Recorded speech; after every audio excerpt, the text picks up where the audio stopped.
Do you have dollar books in this shop? So, where are your boxes of keys and first appearances?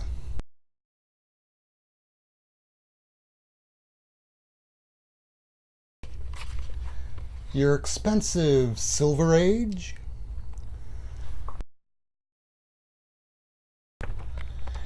You expect me to pay how much for this book? I can get this cheaper at another store. eBay. Let go. Garage sales. Craigslist. And I have this much money.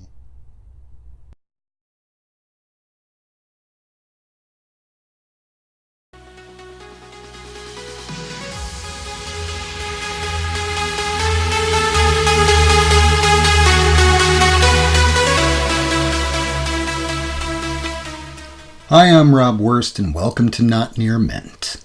This is the first episode of what I hope to be many more. So, there's a few different types of comic book collectors out there.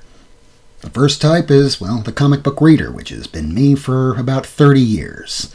And in the last few years, I've adopted more over to Keys, because of Key Comic Collector app. And then I worked my way to full runs, and, well, in the last few years, as you see, it kind of blew up. So there's a difference between collecting and hoarding. So my purpose here is to try and help out a little bit.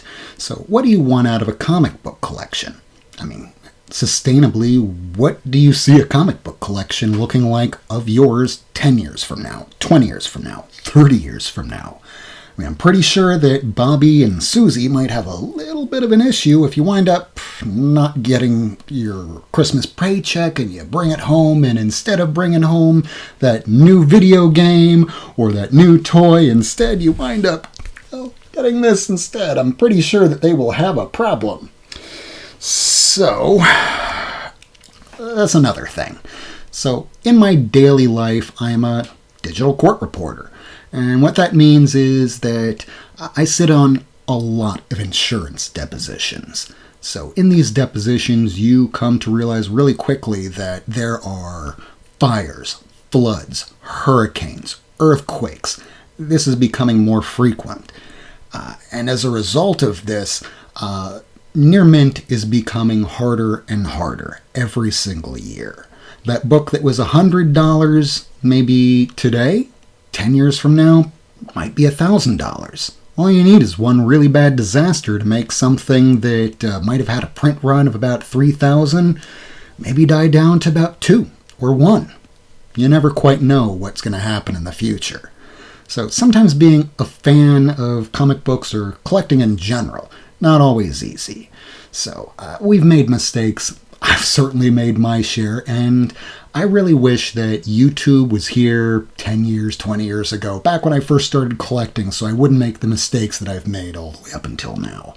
So anyone that has ever held a physical copy of a comic book, they can all tell you that they have made mistakes.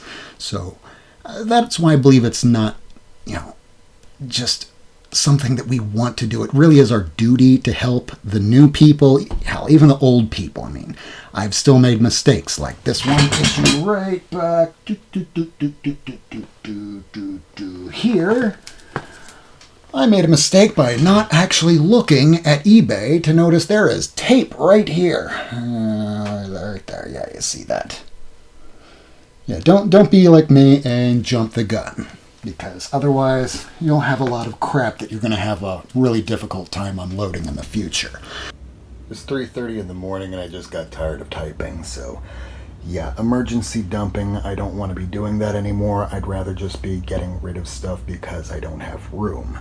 So dumping that, but at least that's just a regular collection from Indies, Marvel, and personal collection, and DC books, and just got it's important to remember that comic book stores, they're there to stay in business, to remain in business. So like the beginning of the video, as you saw me acting like an idiot, don't be like that to a comic book store owner.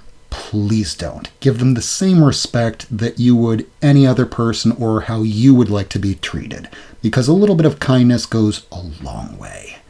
So, this is my first video. I hope you decide to join me in the future. I'll keep them short as I can, and I'll talk about various subjects that deal with collecting for the new people and the old fans like us alike. Oh, he threw in more than just the book. Let's see what we got here. Okay. So, he included a little message for me. Let's see what it says. Thank you, enjoy the book. Another one off your list. Chino and Manny. Thank you, Chino and family. So let's see what we got here. Got some painter's tape.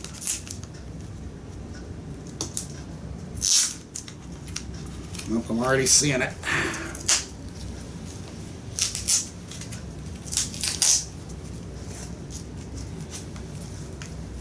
Yep, he included a few books. Got me I think you can already tell what this is about to be. So here we go. I will put this on the screen.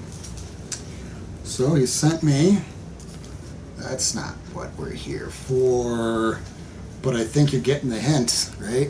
Here we go. Here's the next book. No, not quite that, is it? I mean, I go on auctions, but there's usually reasons. So, here's the book, finally, after all this time. Yes, I finally have it. So now, I not only have that, because this is what I got along with a comic book press, a reprint. So here we go with the reprint. You can see it's still quite pretty. It's in great condition, but this is what I got from Chino.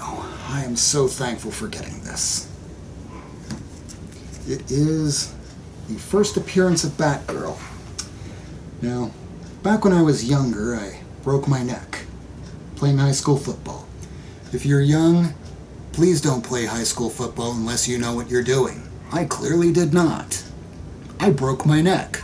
I was paralyzed from the waist down for about 6 months. I had to relearn how to walk. But in the meantime, I started reading a lot of comic books. I was a comic book artist at the time, because aren't we all? And, well, lived a bit of life, and here I am collecting comic books again. And I finally have my Batgirl. Hit that subscribe button, click that like if this video has brought any value to you whatsoever, and hit that like button. Oh yeah, I said that. Yeah, the bell. The bell. They don't really let you know when creators release new content. So it's kind of important to click that bell. That way you know when new videos come out. My name's Rob Wurst. Thank you for joining me. I hope to see you again in the future.